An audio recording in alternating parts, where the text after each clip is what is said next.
Hello everyone, welcome to Doubt Nerd. बेटा ये है आपका एक नया चैप्टर जो हमारे बोलने में बहुत ज़्यादा काम आता है, वो है मॉडल्स। ठीक है, तो मॉडल्स को हम क्या करेंगे, बहुत ही ध्यान से पढ़ेंगे। इसे मॉडल भी बोला जाता है, इसे मॉडल्स भी बोला जाता है। तो इसकी दोनों ही प्रोनाउंसिएशंस होती हैं और दोनों करेक्ट हैं। ठीक है, तो मॉडल्स को हम स्टार्ट करेंगे। ये है हमारा लेक्चर नंबर 1। तो आज के सेशन है हमारा इंट्रोडक्शन पार्ट कि भाई मॉडल्स है क्या। फिर हम यूज करेंगे कैन, कुड का प्रयोग, में और माइट का प्रयोग। ठीक है, तो टोटल मैं आपको मॉडल्स में 4 लेक्चर्स को लेने वाली हूं, जिसमें आपको मॉडल्स को हर प्रकार के हम डेप्थ में पढ़ लेंगे। चलिए शुरू करते हैं। तो पहले देख लें इंट्रोडक्शन, फिर कैन, कुड, फिर में, माइट और फिर हम लास्ट में नॉलेज टेस्ट को जरूर करेंगे। तो चलिए शुरू करते हैं। देखिए मॉडल वर्ब क्या है। आप बहुत बारी सुनते हो मॉडल्स, मॉडल मॉडल। ठीक है, मॉडल है क्या। बहुत बारी होता है ना मॉडल है क्या, कि मॉडल्स आखिर है क्या। जब आपने क्रिया को पढ़ा, क्रिया, ठीक है, जब हमने क्रिया को देखा तो हमारे को क्रिया 2 प्रकार की दिखाई दी। क्या दिखाई दी? 2 प्रकार की। कैसे दिखाई दी? मुख्य क्रिया, सहायक क्रिया। मुख्य क्रिया, सहायक क्रिया। और कई बारी सहायक क्रिया ही मुख्य क्रिया का काम कर देती थी। हाँ, तो मॉडल्स आखिर है क्या। मॉडल भी एक तरह का क्रिया ही है। वो हेल्पिंग वर्ब नहीं है, वो मेन वर्ब नहीं है, वो क्रिया है। ठीक है, तो मॉडल मेन वर्ब के साथ आ सकता है, लेकिन हेल्पिंग वर्ब के साथ नहीं आ सकता। अब जो आप बोल रहे हो हमें सुनाई तो दे रहा है, लेकिन समझ नहीं आ रहा। क्यों? क्योंकि अभी हमने जाना ही नहीं उस चीज को। तो चलिए देखते हैं, एक बार रीड करते हैं, फिर इसी लाइन को मैं आपको समझाने वाली। मॉडल एक ऐसी सहायक क्रिया है जो वाक्य के फॉर्मेशन यानी बनावट में मदद करती है। इन्हें सामान्यतः मॉडल ऑक्सिलरी वर्ब या केवल मॉडल वर्ब के नाम से जाना जाता है। मॉडल जो शब्द है ना, वो बना है नया शब्द मूड से। मूड मतलब आपका मन, आपका दिल। ठीक है, मूड नहीं है मैम आज पढ़ने का। तो मॉडल हमारे मूड को दर्शाता है। ठीक है, तो मॉडल एक क्या है? सहायक क्रिया है। क्या है? सहायक क्रिया है। ऐसी एक सहायक क्रिया है जिससे फॉर्मेशन, मतलब कि अगर आप वाक्य को देख रहे हो तो उसकी बनावट में वह काम करती है। ठीक है, मॉडल क्या है? मॉडल शब्द बना मूड से, और यह क्या कर रही हैं? ये वाक्य की फॉर्मेशन में काम आ रही हैं, अर्थात ये बनावट में मदद कर रही हैं। ठीक है, तो मॉडल वर्ब के नाम से जाना जाता है, और इसे हम कह सकते हैं कि इसे मॉडल ऑक्सिलरी वर्ब भी कहा जाता है, क्योंकि ये क्रिया का ही काम कर रही है ना, तो इसे इसलिए मॉडल ऑक्सिलरी वर्ब भी बेटा बोला जाता है। अब आगे देख लेते हैं, पढ़ेंगे फिर समझेंगे। मॉडल साधारण वर्ब से बिल्कुल अलग होते हैं। मतलब मॉडल जो होते हैं वो साधारण वर्ब यानी क्रिया से बहुत ही विभिन्न होते हैं। क्या मतलब हुआ? जैसे हम कह रहे हैं टीचिंग, ठीक है, ईटिंग, ड्रिंकिंग, ये हमारे क्या है? ईट, ड्रिंक, टीच, ये क्या है? हमारे सिंपल वो है, क्या है? क्रियाएं हैं, मुख्य क्रिया में काम आती है ना।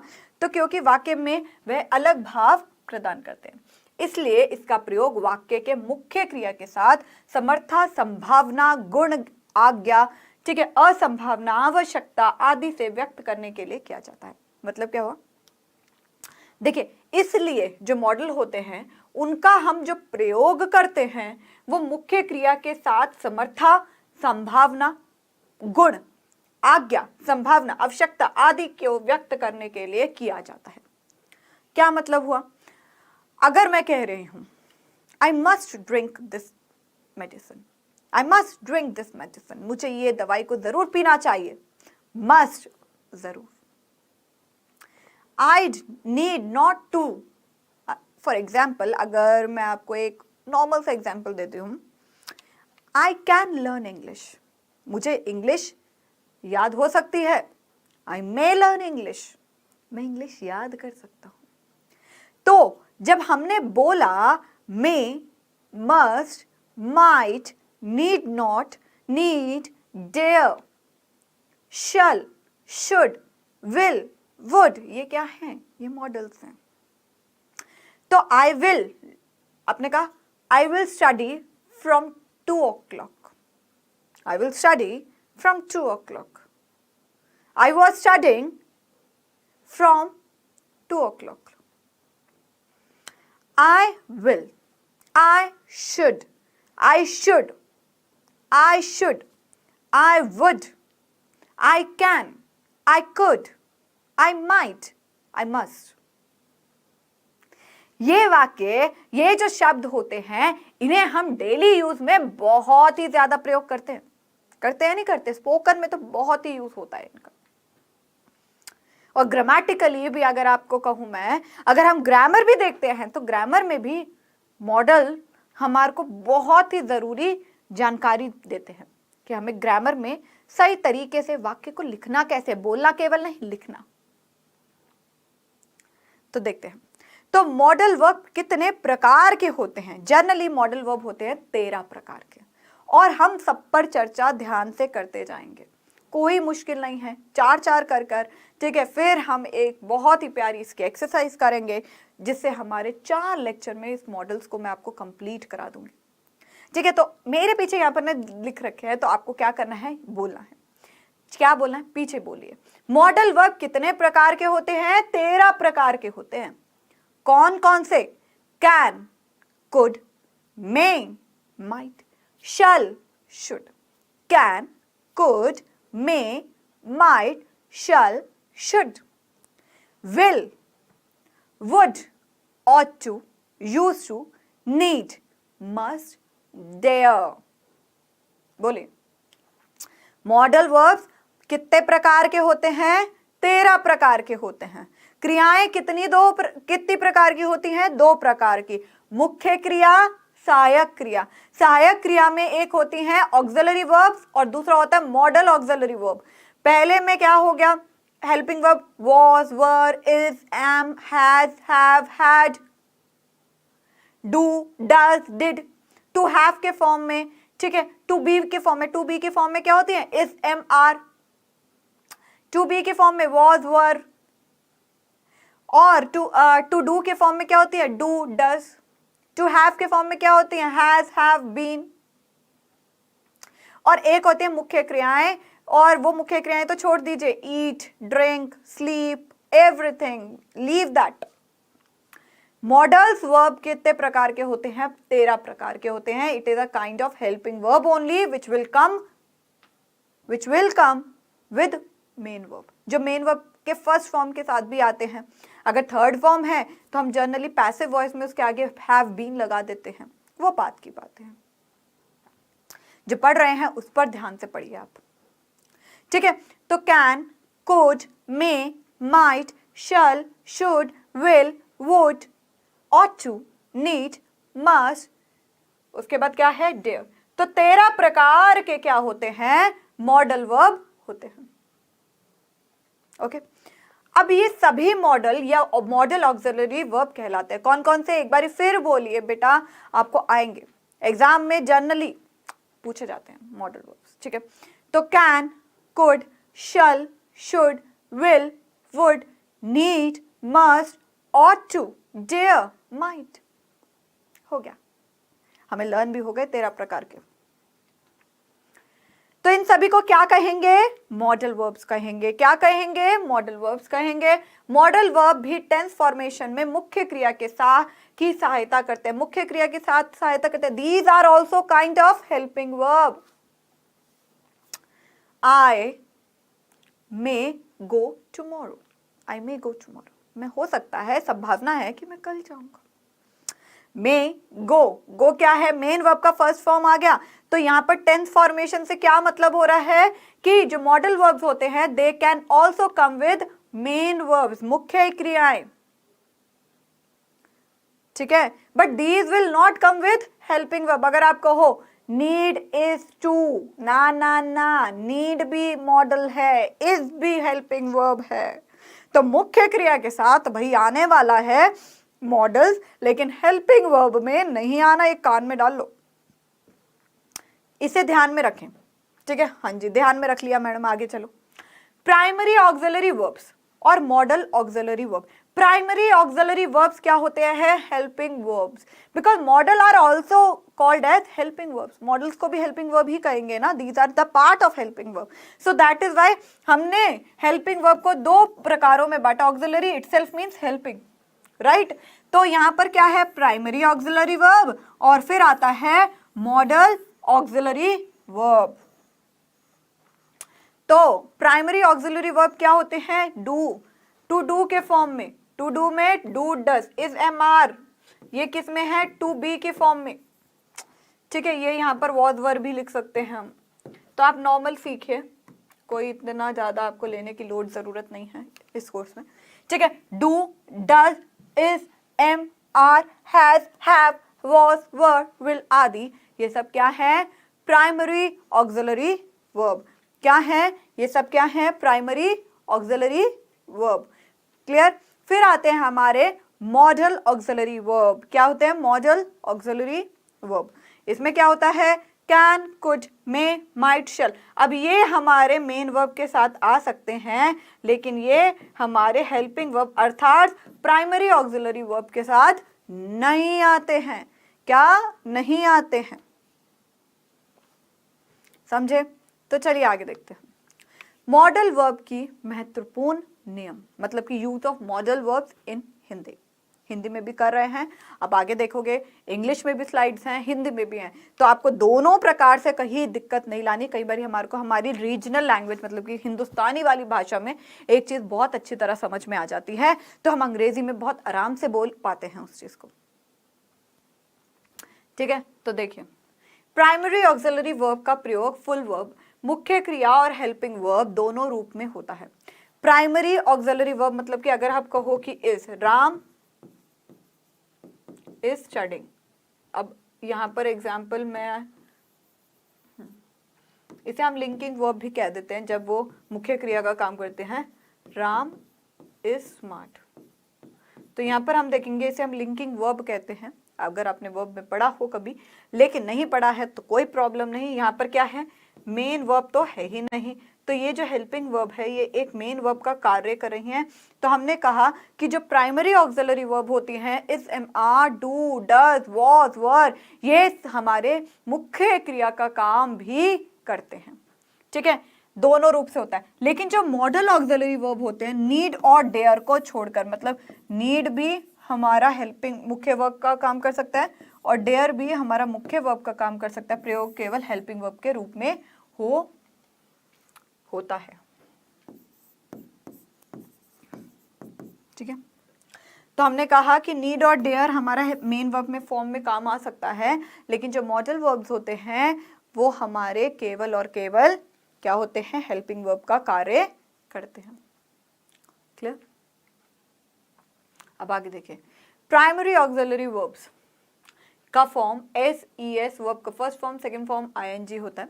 देखिए यहाँ पर एस जब लगता है या ई एस लगता है तो हम जनरली कहते हैं ये मेन वर्ब का फिफ्थ फॉर्म होता है, और मेन वर्ब के फर्स्ट फॉर्म के साथ हम आईएनजी लगा देते हैं तो वो मेन वर्ब का फोर्थ फॉर्म भी कहता है ग्रामेटिकली, ठीक है? तो यहाँ पर देखिए सब्जेक्ट के नंबर या पर्सन के अनुसार बदल जाता है। तो जब हम प्राइमरी ऑक्सिलरी वर्ब्स को देखते हैं, जैसे कि मेन वर्ब का first form, second form, third form, ठीक है? तो ये क्या होता है? ये टेंस के अनुसार, नंबर के अनुसार, नंबर मतलब सिंगुलर या प्लूरल, सिंगुलर है, ठीक है, और प्लूरल, ये हमने कहा सिंगुलर है, प्लूरल है, ये नंबर है। पर्सन क्या होता है? अगर कोई फर्स्ट पर्सन है, सेकंड पर्सन है, थर्ड पर्सन है, उसी के अकॉर्डिंग हमारा जो प्राइमरी ऑक्सिलरी वर्ब होते हैं वो बदल जाते हैं, ठीक है? लेकिन मॉडल ऑक्सिलरी का फॉर्म सभी पर्सन और नंबर के साथ सामान्य रहता है। इट मीन्स कि चाहे फर्स्ट पर्सन हो, सेकंड पर्सन हो, थर्ड पर्सन हो, चाहे सिंगुलर हो, प्लूरल हो, हमारे को इससे कोई लेना देना नहीं है। अगर हमारे को मे लिखना है तो चाहे सिंगुलर हो, प्लूरल हो, हमें कोई दिक्कत नहीं है। फर्स्ट पर्सन है, सेकंड पर्सन है, थर्ड पर्सन, हमें कोई दिक्कत नहीं है। मे का फॉर्म मे में ही लगता है।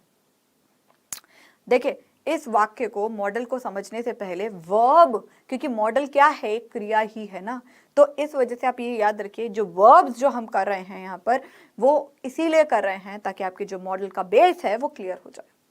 ओके, अब देखिए, आई can do this, I can do this, मैं ये कर सकता हूँ।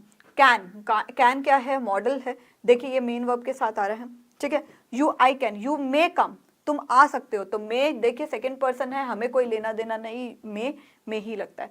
You can do this work, तुम ये कार्य कर सकते हो। ठीक है, यू कैन क्या है यहाँ पर, कैन देखिए यू के साथ भी सेम आ रहा है, कैन जो है वो आई के साथ भी वही आ रहा है और वो यू के साथ भी सेम आ रहा है। ठीक है, आई क्या है, कैन के साथ भी सेम आ रहा है और यू के साथ भी सेम आ रहा है। तो I can do this, you may come, you can do this work, he may come, he may come मतलब कि देखिए यू के साथ भी मे जो है वो मे ही है। ठीक है, और अगर हम यहाँ पर देखें कि मे का फॉर्म हमारा ही के साथ भी सेम है, तो इट मीन्स कि जो मॉडल्स हैं वो first person, second person, third person, singular plural के हिसाब से चेंज नहीं होते हैं। ठीक है, they can do this work, वह ये कार्य कर सकते हैं। So they can do this work, देखिए कैन के साथ भी दे का प्रयोग हो रहा है बट चेंज नहीं हो रहा है। दे मे कम, वह आ सकते हैं, तो दे मे कम। अब आपको ये समझ नहीं आ रहा होगा कि कैन क्यों लगाया, कुड क्यों लगाया, ठीक है, मे क्यों लगाया। तो इसी पर हमने क्या करना है, चर्चा को बढ़ाना है कि कहाँ हमारे को कैन को यूज करना है, कहाँ हमारे को कुड को यूज करना है। देखिए यहाँ first person, you second person, ठीक है, दे थर्ड पर्सन, तीनों में कैन का प्रयोग हुआ है, तीनों में हुआ है। ठीक है, आई यू दे, तो ये फर्स्ट पर्सन हो गया, ये सेकंड पर्सन हो गया, ये थर्ड पर्सन हो गया, तीनों में यूज हुआ। हाँ, लेकिन हम ये कह रहे हैं उसी तरह मॉडल ऑक्सिलरी में भी विभिन्न विभिन्न पर्सन के साथ प्रयुक्त हुआ है। अगर आप में भी देखोगे तो ये सेकंड पर्सन के साथ, ये थर्ड पर्सन के साथ यूज हुआ, लेकिन मॉडल वर्ब की फॉर्मेशन चेंज नहीं होती है जैसे मेन वर्ब की होती है। जैसे कभी हम कहें कि अगर प्रेजेंट इंडेफिनिट है तो अफर्मेटिव वाक्य में सब्जेक्ट अगर सिंगुलर है, तीसरा व्यक्ति है, तो उसके साथ एस या एस का फॉर्म लगाते हैं। ये मैं आपको उदाहरण के रूप में बता रही हूँ। तो हम यही कह रहे हैं कि यहाँ पर जो मॉडल्स हैं उनका फॉर्मेशन कभी भी चेंज नहीं होता है। ठीक है, चलिए आगे देखते हैं। तो यहाँ पर हमने पढ़ लिया। अब देखो हेल्पिंग वर्ब के बाद मेन वर्ब परिवर्तन हो जाता है। आप कहते हो ना हेल्पिंग वर्ब के बाद मेन वर्ब का परिवर्तन होता है, ये आपको टेंसेस में पढ़ाया है। देखिए टेंसेस में बहुत इंपॉर्टेंट चीजें हमने पढ़ी हैं। ठीक है, तो टेंसेस को तो दिमाग से निकालिए ही मत। मैं कह रही हूँ चाहे आप कोई भी ग्रामर टॉपिक भी करते हो, चाहे आप बोलने में भी कोई चीज बोलते हो, तो वहां पर टेंसेस का प्रयोग भरपूर होता है। ठीक है, तो लिखने में भी और बोलने में भी जो टेंसेस हैं वो हमारे बहुत काम आते हैं। तो टेंसेस अगर क्लियर हैं तो आप हर चीज को क्लियर कर सकते हो। अब देखिए आई एम गोइंग, तो जैसे ही हमने कहा एम है, तो एम से हमें ये पता चला कि भाई ये तो प्रेजेंट कॉन्टिन्यूअस है। ठीक है, ये तो प्रेजेंट कॉन्टिन्यूअस है। प्रेजेंट कॉन्टिन्यूअस है तो यहाँ पर क्या आएगा, मेन वर्ब के फर्स्ट फॉर्म के साथ आईएनजी, ये जिसे हम मेन वर्ब का फोर्थ फॉर्म भी कहते हैं। अब they have gone, they have gone, has और हैव किसके साथ होता है, प्रेजेंट परफेक्ट टेंस के साथ, मतलब कि वह अब यहाँ पर दे लिख रखा है, वे जा चुके हैं, वे जा चुके हैं। ठीक है, तो हैव है तो यहाँ से हमें परफेक्ट पता चला कि यहाँ पर मेन वर्ब का थर्ड फॉर्म आएगा। ही इज ईटिंग, वह खा रहा है, इससे हमें पता चला ये प्रेजेंट कॉन्टिन्यूअस है। ठीक है, ये प्रेजेंट कॉन्टिन्यूअस है, तो अगर ये प्रेजेंट कॉन्टिन्यूअस है तो ईटिंग हमारा यहाँ पर या आईएनजी आया, मेन वर्ब का फर्स्ट फॉर्म प्लस आईएनजी आया। यू हैव ईटन, आपने खाना, आप खाना खा चुके हैं, तो यहाँ पर हैव है तो प्रेजेंट परफेक्ट आया, तो ईटन यहाँ पर मेन वर्ब का थर्ड फॉर्म आया। तो हमारे को ये पता चला कि भाई हेल्पिंग वर्ब की वजह से हमें ये पता होता है कि मुख्य क्रिया कौन सी लगानी है, लेकिन मॉडल जो है उसे कुछ फर्क नहीं पड़ता है, मॉडल हेल्पिंग वर्ब की जगह पे ही आते हैं। तो मॉडल का कोई फर्क नहीं पड़ता, आगे कोई भी हेल्पिंग वर्ब हो, मेन वर्ब हो, फर्स्ट फॉर्म हो, सेकेंड फॉर्म हो, थर्ड हो, फोर्थ हो, फिफ्थ हो, उन्हें बिल्कुल फर्क नहीं पड़ता। जो मॉडल होते हैं वो सामान्य रूप से एक ही रहते हैं। ओके, आगे देखिए, आई के साथ गो लगकर आई गो, ठीक है, एक वाक्य बनता है, लेकिन हेल्पिंग वर्ब आई एम लगाने पर गो का रूप बदल जाता है। जैसे मैंने आपको बोला गोइंग हो जाता है, लेकिन मॉडल के बाद मेन वर्ब में परिवर्तन नहीं होता है। जैसे we should help the poor, they must go there. अब हमने कहा कि मॉडल के बाद अगर हम ये देखें कि कोई भी वर्ब का फॉर्म लगाओ, जैसे मैंने अभी आपको कहा कि मॉडल वैसे की वैसे ही रहते हैं। ठीक है, लेकिन अभी मैं आगे और चर्चा करूंगी जिसमें आपको पता चलेगा प्रेजेंट टेंस में यूज करते हैं कौन से मॉडल को, और वही चीज को हम पास्ट में यूज करते हैं। तो हम ये कहेंगे कि जैसे ही हमने देख लिया कैन है तो मतलब ये प्रेजेंट टेंस में है, कुड है तो मतलब ये फ्यूचर बता रहा है।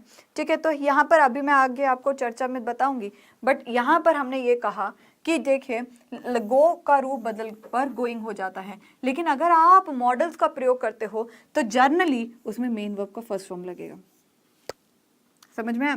तो जब भी आप शुड यूज करा यहाँ पर, ठीक है, मस्ट यूज किया, तो आप जनरली देखोगे कि अगर मॉडल है तो यहाँ पर आगे मेन वर्ब का फर्स्ट फॉर्म लगा सकता है अप्रोक्स। अप्रोक्स क्यों?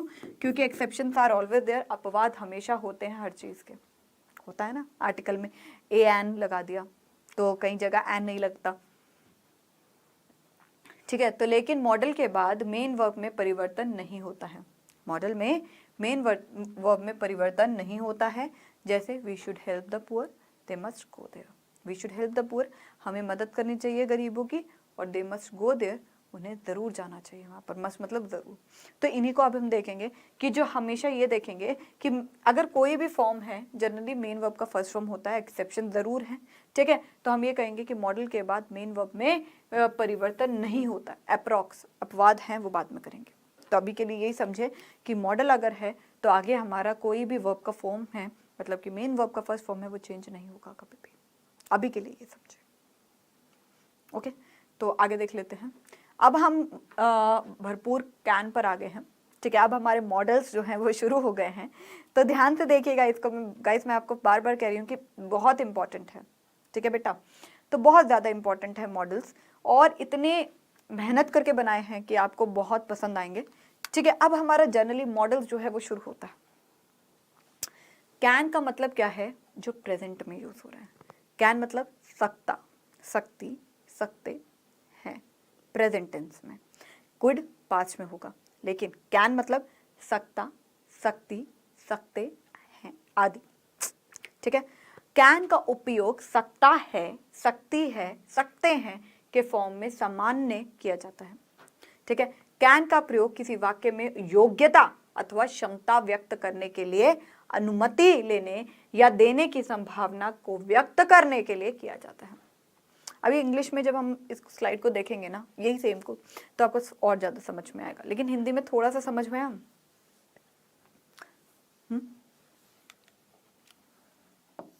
कैन का उपयोग सकता है, सकती है, सकते हैं के फॉर्म में सामान्यतः किया जाता है।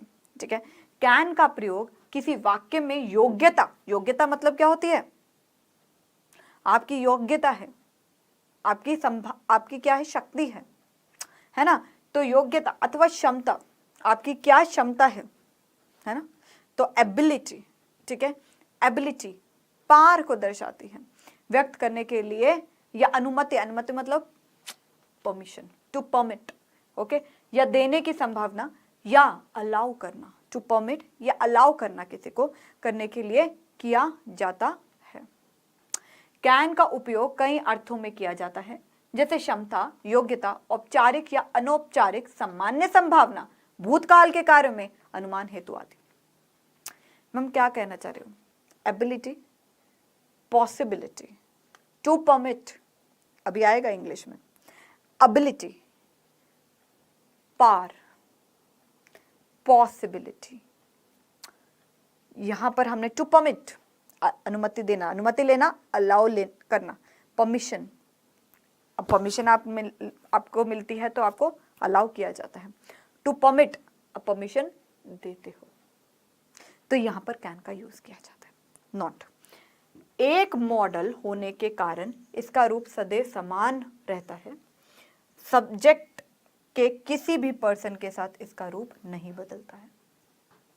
कोई भी सब्जेक्ट हो, कोई भी कर्ता हो, ठीक है, सब्जेक्ट मतलब कोई भी कर्ता हो, इसका रूप नहीं बदलता है। एक मॉडल होने के कारण इसका रूप सदैव हमेशा एक ही रहता है।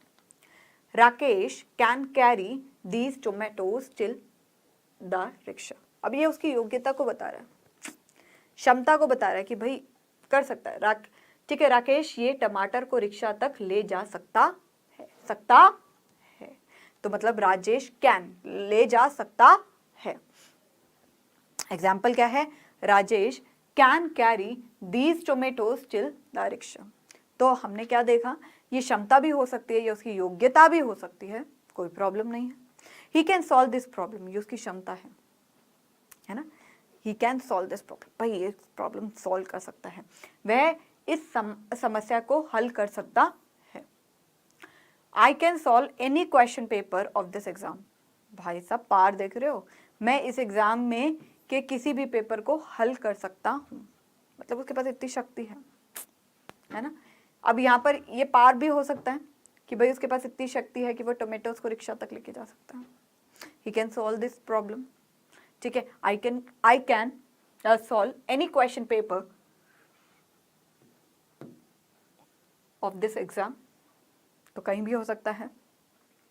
I can speak fluent Bhojpuri but I can't speak fluent English yet. अब याद रखिएगा, हम जब भी बोल सकते हैं ना कैन, जब कैन नेगेटिव होगा, नेगेटिव क्षमता, योग्यता, शक्ति, परमिशन को बोल रहा हो कि भाई नहीं जा सकते या कुछ, तो कैन को हम कैन नॉट बोलते हैं, ठीक है, जनरली बोलते हैं। लेकिन इसका जो शॉर्ट फॉर्म होता है ना कैन का, कैन नॉट का होता है कांट। तो ये तो हमेशा हम नेगेटिव इंटरोगेटिव सेंटेंसेस होते हैं, अगर हमारे को can't you read what I am saying, can't you read this board, मैंने क्वेश्चन पूछा क्या आप ये बोर्ड को नहीं पढ़ पाते, ठीक है, तो can't you read this board, can't you speak what I am speaking, कुछ भी हो सकता है ना। तो अगर मैंने बोला कांट यू, देखिए can't you read the board, तो जनरली मैं यहां पर नेगेटिव बोल रही हूं ना, क्या आप नहीं बोर्ड को रीड कर सकते। तो जब हम जनरली नेगेटिव इंटरोगेटिव सेंटेंसेस को बोलते हैं तो हम वहां पर कांट बोलते हैं। जनरली हम ये नहीं बोल सकते can not you see the board, अच्छा नहीं लगे, ठीक है। तो I can speak fluent Bhojpuri but I can't speak fluent English it. मैं धारा प्रवाह भोजपुरी बोल सकता हूं, लेकिन मैं अभी तक धारा प्रवाह अंग्रेजी नहीं बोल सकता। फ्लुएंट, फ्लुएंट मतलब कि धारा प्रवाह, मतलब कि you can not stop while you speak English. अगर मैं बोलूं for example can't you speak English, अगर मैं बोलूं कांट यू स्पीक इंग्लिश, तो यहां मैं रुक रही हूं। तो फ्लुएंटली क्या होता है, बिना रुके, ओके।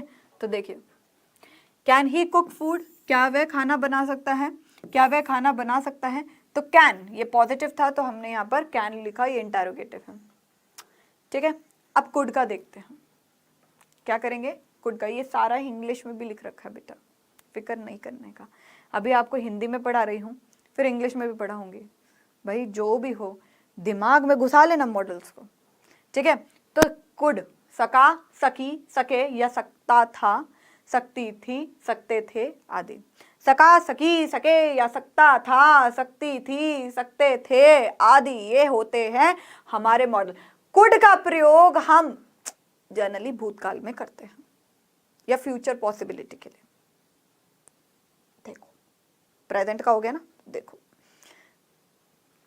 थे लिख रखा है,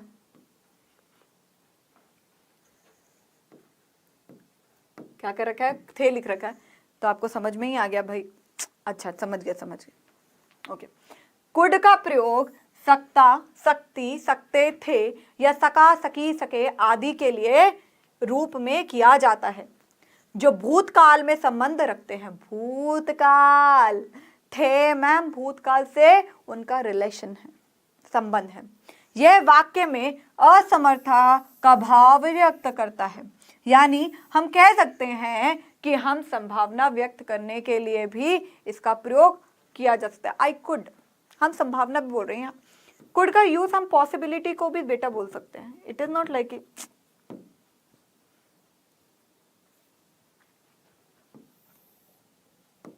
ओके। तो आगे देखते हैं, इसका अन्य अर्थ में भी प्रयोग किया जाता है, जैसे भूतकाल की योग्यता या क्षमता, भविष्य की आज्ञा, अनुमति, विनती करने के लिए आदि। तो हमने कहा कि जब हम कुड का यूज कर सकते हैं तो हम जो पॉसिबिलिटी, जो क्षमता, जो योग्यता, जो पार, जो पॉसिबिलिटी, जो परमिशन, जो परमिट करना, वो हम हमेशा भूतकाल से रिलेटेड हो, यार मैं कर सकता था यार, I could pass the exam, मैं एग्जाम को पास कर सकता था यार। I can pass the exam, मैं एग्जाम को पास कर सकता हूं यार। समझे? एग्जाम्पल देखो, I could not go there, मैं वहां नहीं जा सका। Akash could be in that house, Akash उस घर में हो सकता था। था है नहीं, है होता तो कैन आता, था तो कुड आया। ठीक है, Akash could be in that house. You could give me some money to eat, आप आज मुझे कुछ, आप यू कुड मतलब आप होगा यहाँ पर, आज लिख दिया। ठीक है, आप मुझे कुछ पैसे खाने के लिए दे सकते थे। भाई मैं इतना भूखा था, मैं आया था आपके पास, आप मुझे कुछ खाने के लिए दे सकते थे। तो you could give me some money. He could win the match today, वह आज मैच जीत सकता था। दे कुड बीट यू, वे लोग तुम्हें पीट सकते थे। Ramesh could help her, Ramesh उसकी मदद कर सकता था। ठीक है, मैंने क्या बोला बेटा, मैंने यहां पर बोला ही could win the match today, वह आज मैच जीत सकता था। दे कुड बीट यू, वे लोग तुम्हें पीट सकते थे। रमेश कुड हेल्प हर, रमेश उसकी मदद कर सकता था। ठीक है, अब इंग्लिश में देख लेते हैं can could, because we have read in Hindi, हमने पूरा हिंदी में कैन और कुड को कर लिया है। ठीक है, तो मैं आशा करती हूँ कि आपको कैन और कुड तो समझ में आ गया। अब हम क्या करेंगे, इंग्लिश में भी पढ़ते हैं। ठीक है, चलिए, कैन या could. Can is use for all person in the present tense. मैंने बोला कैन का यूज वर्तमान काल के लिए प्रयोग होता है। Could is use for all the person in the past tense. जो कुड है वो हर व्यक्ति के लिए यूज होता है भूतकाल में। ठीक है, तो कैन इज यूज कहां कहां, कैन यहां यूज होता है प्रेजेंट टेंस में। ठीक है, तो देखो, तो कैन हमारा प्रेजेंट टेंस में यूज होता है। पहला क्या है, टू एक्सप्रेस परमिशन। पहले क्या होता है, to express permission. Express permission मतलब कि आज्ञा, बोला ना आज्ञा। देखो, you can go now which is equal to I give you permission to go, मतलब कि मैंने आपको कहा यू कैन गो नाउ, बेटा क्लास हो गई, आप जा सकते हो। तो इसका मतलब क्या है, मैंने आपको आज्ञा दी, मैंने आपको परमिशन करा। टू परमिट मतलब मैंने आपको परमिशन दे दी जाने की। You can not touch the flowers, you can't touch the flowers. मैंने बोला बार बार कि भाई यू कैन नॉट बोलिए, आप कांट भी बोल सकते हैं short form, no issue in that case. You can not touch the flowers मतलब कि मैंने आपको क्या परमिट नहीं दिया। I haven't given you what permission, मैंने आपको परमिशन नहीं दी, मैंने आपको परमिट नहीं किया कि आप जो ये फूल का जो बाग पड़ा है उस पर आप फूल तोड़ लो, मैंने आपको परमिशन नहीं दी। You can not touch the flowers, तो you can go now, you can not touch the flowers. तो पहला कैन का यूज क्या होता है, परमिशन के लिए, चाहे देने के लिए चाहे लेने के लिए। टू एक्सप्रेस एबिलिटी, योग्यता, क्षमता। I can swim, I know how to swim, तो मैं आपको अपनी क्षमता बता रहा हूँ, ये योग्यता बता रहा हूँ, भाई मैं तो तैर सकता हूँ। तो यहाँ पर आई कैन स्विम, तो यहाँ पर क्या एक्सप्रेस हुआ, to express ability, to express ability. He can speak Sanskrit, तो ये उसकी योग्यता, क्षमता बता रहा है, ये योग्यता, ये उसकी पावर बता रहा है, एबिलिटी। आप ये भी कह सकते हो टू एक्सप्रेस एबिलिटी, पावर। ठीक है, तो he is able to speak Sanskrit, तो उसकी क्षमता है कि वो संस्कृत भी बोल सकता है। ठीक है, फिर आ जाता है हमारा पॉसिबिलिटी। पॉसिबिलिटी में क्या होता है, एनीवन कैन मेक मिस्टेक, कोई भी गलती कर सकता है। Accident can happen to anyone, दुर्घटना किसी के साथ भी हो सकती है। तो जब हमने कैन का यूज किया तो हमने संभावना को दर्शाया, क्या संभावना को। अब can't help is an idiom. Can't help, can't help एक मुहावरा है। इट मीन्स कांट अवॉइड, जिसका मतलब होता है कि जिसे हम अवॉइड नहीं कर सकते, जिसे हम अवॉइड नहीं कर सकते। तो एक होता है कांट हेल्प, मतलब कि मैं आपकी मदद नहीं कर सकता, लेकिन इसका मतलब क्या है, कांट अवॉइड, मतलब यार ये सिचुएशन को मैं निग्लेक्ट नहीं कर सकता, मैं छोड़ नहीं सकता, तो ये क्या है, कांट अवॉइड।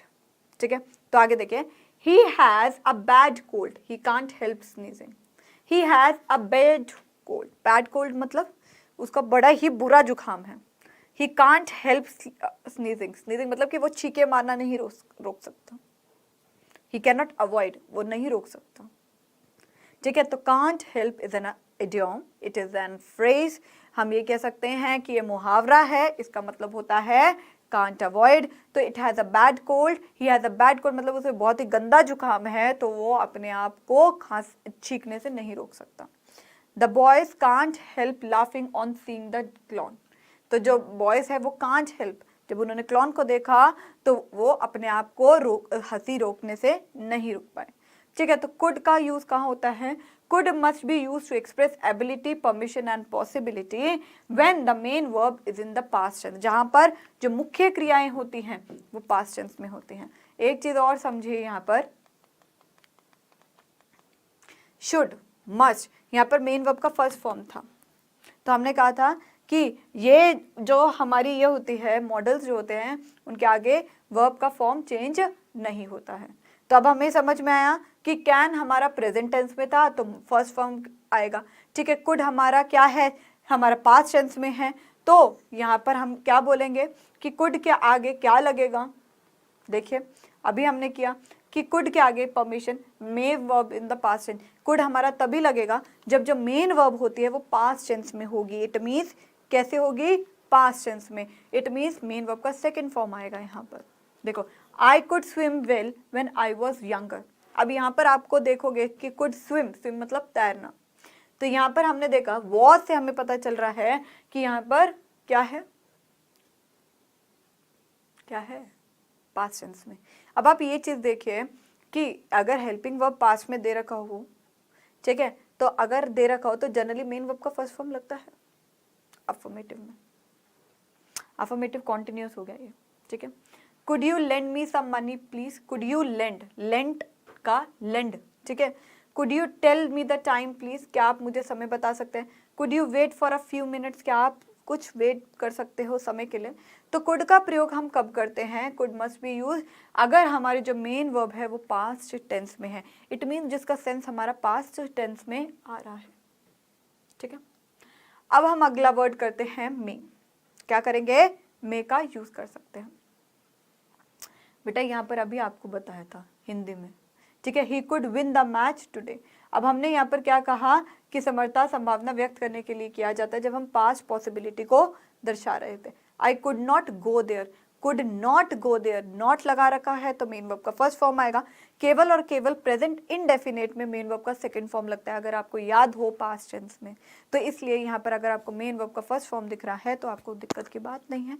बस आपको ये देखना है कि अगर क्या है कि जो सेंस है वो कुड में पास्ट में आ रही है तो हमको कुड यूज करना है. ठीक है, तो that is why could you lend me some money please, could you tell me the time please, could you wait for a few minutes please. मतलब कि क्या आप कुछ मिनट वेट कर सकते थे. और हमने एक चीज और सीखी यहाँ पर. क्या सीखी? देखो एक चीज यहाँ पर और चीज, मैं एक एक पॉइंट जो मैंने आपको बताया है तो आई एम सेइंग कि मैं आपको यहाँ पर क्लियर कर दूँ. ठीक है, तो यानी हम ये कह सकते हैं कि संभावना व्यक्त करने के लिए भी इसका प्रयुक्त किया जा सकता है. मतलब कि यानी संभावना हम भूत की थोड़ी करते हैं, संभावना हम पॉसिबिलिटी जो होते हैं वो प्रेजेंट की बात करते हैं. तो प्रेजेंट में अगर हमारी संभावना है तो हम कुड का प्रयोग यहाँ पर कर सकते हैं. ठीक है, तो दैट इज वाई यहाँ पर हमने क्या करा, हर चीज़ का रीज़न आपको स्लाइड में मिलेगा. ठीक है, तो यहाँ पर जब आपने कहा ये पॉसिबिलिटी दिखा रहा है, could you wait for a few minutes, क्या आप कुछ फ्यू मिनट्स के लिए यहाँ पर रुक सकते हैं. तो यहाँ पर संभावना है तो वो पास्ट में नहीं प्रेजेंट की भी संभावना आ सकती है. ठीक है, इन अ पोलाइट वे. में सकता, सकती, सकते हैं, संभावना या पूर्व अनुमान आदि. पहले, पूर्व मतलब पहले का अनुमान. ठीक है, तो मे का प्रयोग अनुमति लेने या देने के लिए या फिर संभावना व्यक्त करने के लिए किया जाता है. ठीक है, जिसके अतिरिक्त इच्छा भी शामिल हो सकती है. मतलब आपकी विश क्या है तो उसमें हमारी विश भी हम कह सकते हैं मे में आ जाती है. तो मे का प्रयोग अनुमति लेने या देने के लिए या फिर संभावना व्यक्त करने के लिए किया जाता है. ठीक है, जिससे अतिरिक्त इच्छा भी शामिल हो सकती है.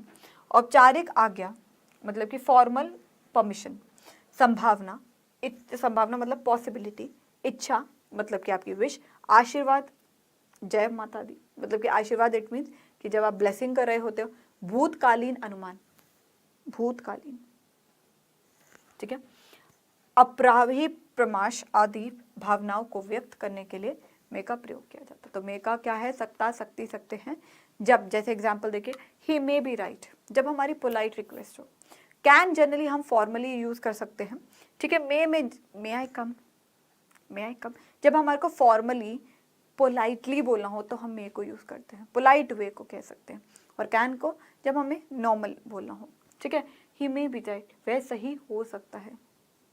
अब आप यहाँ पर देखिए, एक चीज को डाउट में लेकर नहीं जाना है, ठीक है। यहाँ से तो यहाँ पर आपने, मैंने कहा सकता था, ठीक है, कुड में, और इसमें कैन में सकता, सकती, सकते हैं। अब आप यहाँ पर ये कह सकते हो कि I can solve any question, I may solve any question. जब हमारे को फॉर्मली बहुत पोलाइट रिक्वेस्ट बोलनी होती है ना, मैं एग्जाम को, पेपर को हल कर सकता हूँ, मैं कर सकता हूँ, ठीक है। तो यहाँ पर कैन का यूज हुआ। एक और चीज समझे, हाँ, तो यहाँ पर क्या बोला, सकता, सकती, सकते हैं, संभावना या पूर्व, उपयोग देने के लिए या फिर संभावना व्यक्त करने के लिए किया जाता है। इट मीन्स मैंने आपको यहाँ पर ये कहा कि जब आप बहुत ही पोलाइट वे में बोलते हो, मे का यूज हम कब करते हैं, व्हेनेवर, जब हमें बहुत प्यार से बोलना होता है। मे, हमें फॉर्मली बोलना है, कैन आई ड्रिंक वाटर, आप टीचर से ऐसे बोलोगे can I drink water, may I drink water. तो मे क्या है, जिसमें आपका प्यार छिपा है, बहुत ही सामान्य, ठीक है। तो हमने यहाँ पर क्या कहा, वह सही हो सकता है। He may go home to meet his father, वह अपने पिता से मिलने घर जा सकता है। तो बहुत प्यार से, ही मे मतलब आपने परमिशन दी, बहुत प्यार से दी, और कैन में थोड़ा सा कड़क है, ठीक है। May I use your notebook, क्या मैं तुम्हारी कॉपी ले सकता हूँ। ही मे फूल सून, मतलब कि क्या है, वह जल्दी मूर्ख हो जाए, ठीक है। May I come in sir, can I come in sir बोल सकते हो। देखो, मे और कैन में एक अंतर है। कैन जब हमारे को, मे जब हमारे को पोलाइटली बोलना, बहुत प्यार से, पोलाइटली, ठीक है। और ये जब हम नॉर्मल यूज कर रहे हैं, नॉर्मल, तो ये औपचारिक तरीके से होता है, मतलब ये फॉर्मल में हम ये चीज यूज करते हैं, ठीक है। बस यही डिफरेंस है। May I come in sir, क्या मैं अंदर आ सकता हूँ sir. May you help me, क्या तुम मेरी मदद कर सकते हो। अब किसी को ये थोड़ी बोलोगे क्या तुम मेरी मदद कर सकते हो, क्या तुम मेरी मदद कर सकते हो। मे, तो हमने यहाँ बोला मे यू हेल्प मी, ठीक है। माइट, सकता, सकती, सकते, चाहिए आदि, पास्ट टेंस में, ठीक है। माइट का प्रयोग कम या ना बराबर संभावना व्यक्त करने के लिए किया जाता है। माइट मतलब बहुत ही कम पॉसिबिलिटी है, वेरी लेस पॉसिबिलिटी, ठीक है। कुड का यूज हम करते थे कि जब हमारे को भूतकाल का करना होता था।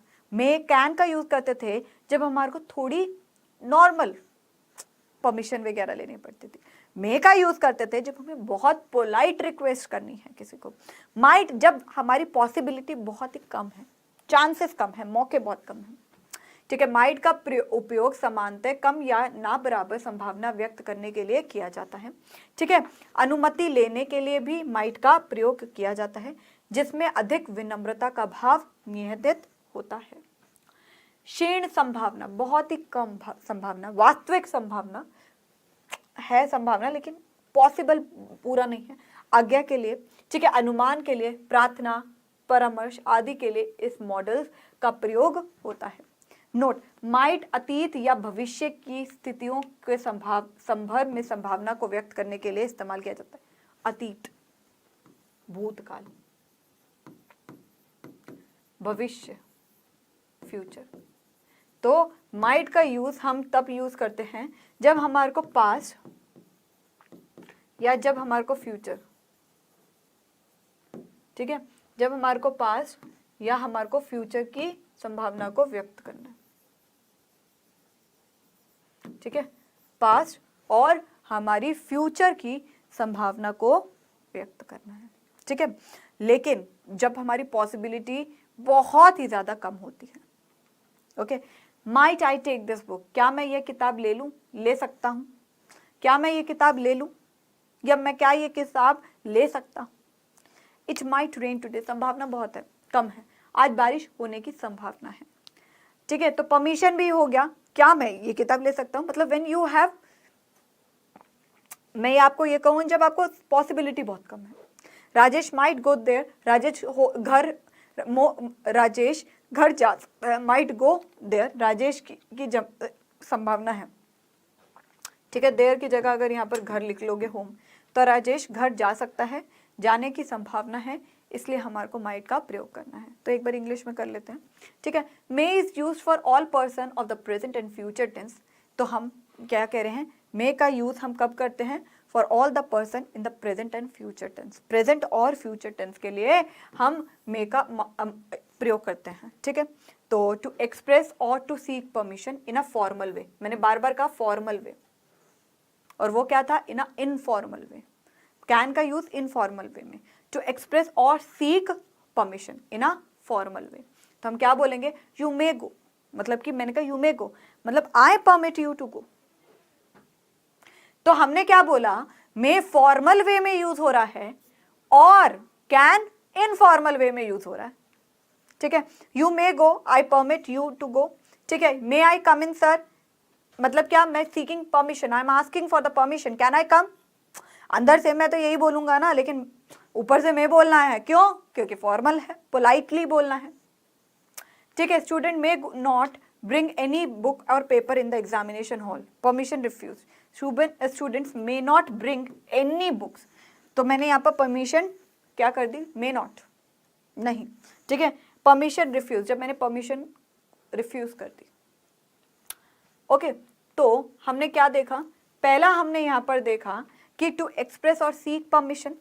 सेकेंड हमने यहाँ पर देखा टू एक्सप्रेस पॉसिबिलिटी, पॉसिबिलिटी मतलब संभावना, which is very much there. ठीक है, इट मे रेन, संभावना, ही मे कम टुडे, वह आ सकता है। To express a wish, may he live long, blessing, wish है हमारी। ठीक है, may he enjoy good health, तो ये हमारी विश हो गई। तो possibility, wish. To express purpose, purpose मतलब वजह, he works hard so that he may pass. Okay, might, might is use for all the person of the past tense. Might का प्रयोग हम पास्ट टेंस के लिए यूज करते हैं और फ्यूचर संभावना के लिए भी यूज कर सकते हैं। ठीक है, तो देखिए, माइट टू सीक परमिशन मतलब क्या है, might I can be use instead of may I when asking for permission. तो might I can be use, might I का प्रयोग यूज कर सकते हैं बजाय मे आई के। तो आप माइट आई को यूज कर सकते हो मे आई की जगह। व्हेन आस्किंग परमिशन, जब आपको किसी से आज्ञा मांगनी है, तो मे आई की जगह आप माइट आई भी बोल सकते हो, क्योंकि हमारे को जब हम परमिशन मांग रहे हैं तो पॉसिबिलिटी तो वैसी कम है ना कि वो हाँ करे ना करे। ठीक है, might I is more polite form, polite form मतलब विनम्र भाव है, विनम्र भाव, माइट में ज्यादा पोलाइटनेस है। The use of might shows, जो आप यूज करते हो माइट शोज कि जो स्पीकर है रैदर हेजिटेंट, मतलब कि वो बल्कि क्या है, झिझक रहा है या डाउटफुल है। ठीक है, तो it shows that the speaker is rather, rather मतलब बल्कि, हेजिटेंट है मतलब कि पोलाइट फॉर्म है कि वो झिझक रहा है, वो संदेह पूर्वक है रिक्वेस्ट पूछने से। May I use your phone, might I use your phone, may I use your phone, बहुत पोलाइट वे में, क्या मैं आपका फोन यूज कर सकता हूँ, क्या मैं आपका फोन यूज कर सकता हूँ, पोलाइटली बट संदेह पूर्वक। ठीक है, both express the same idea but the second sentence is more polite. लेकिन आप देखिए, लेकिन हमने जब सेकंड सेंटेंस बोला तो वो ज्यादा पोलाइट फॉर्म में था। Example, may I use your phone, क्या मैं आपका फोन यूज कर सकता हूँ, मे आई यूज योर फोन, क्या मैं आपका फोन यूज कर सकता हूँ। तो might I in a polite form, may I polite है लेकिन माइट आई को रिप्लेस हम कर सकते हैं। ठीक है, तो क्लियर हो गया आपको।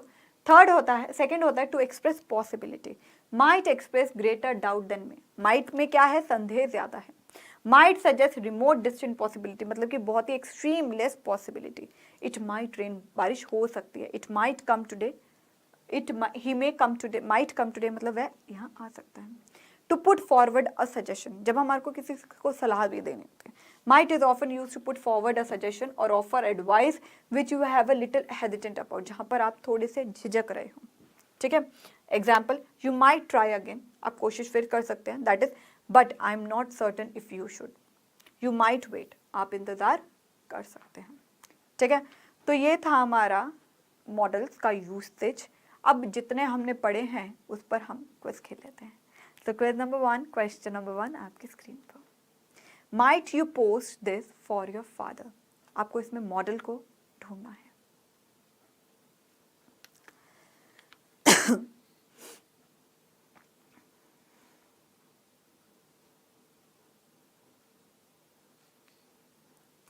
Question number 2, he may be right, find the model, model को ढूंढना है।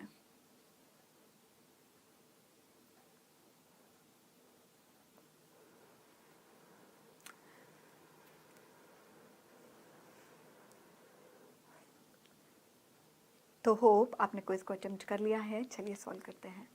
Might you post this for your father, might be option is a correct one. ठीक है, ही मे बी राइट, मे, तो यहाँ पर मे इज अ करेक्ट मॉडल। ठीक है, तो आज हमने क्या पढ़ा है? आज हमने मॉडल्स का इंट्रोडक्शन पार्ट पढ़ा है। फिर हमने आज पढ़ा किसका, कैन और कुड में। हमने कैन को क्या करा, ये प्रेजेंट में, ये पास्ट में। फिर हमने क्या करा, मे, माइट। हमने कहा कि ये जो प्रेजेंट में बोलते हैं ये इनफॉर्मल में ज़्यादा यूज़ होता है और ये माइट जो है फॉर्मल में ज़्यादा यूज़ होता है। ठीक है, ये पोलाइट है लेकिन माइट बहुत ज़्यादा पोलाइट है, तो इसकी ये जो है ये पोलाइट है। ठीक है,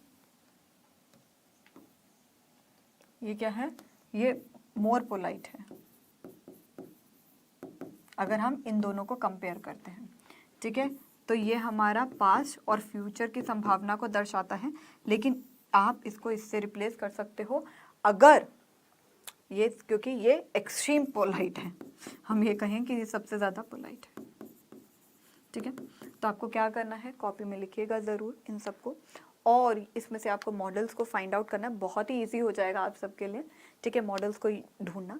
अगला लेक्चर हमारा मॉडल्स पर ही होगा, जिसमें मैं आपको बताऊंगी मस्ट का यूज़ कैसे करना है, शल, शुड का प्रयोग कैसे करना है। चलिए, thank you so much everyone, ध्यान रखिएगा अपना, डाउट नट पे बने रहिए। Bye bye, take care.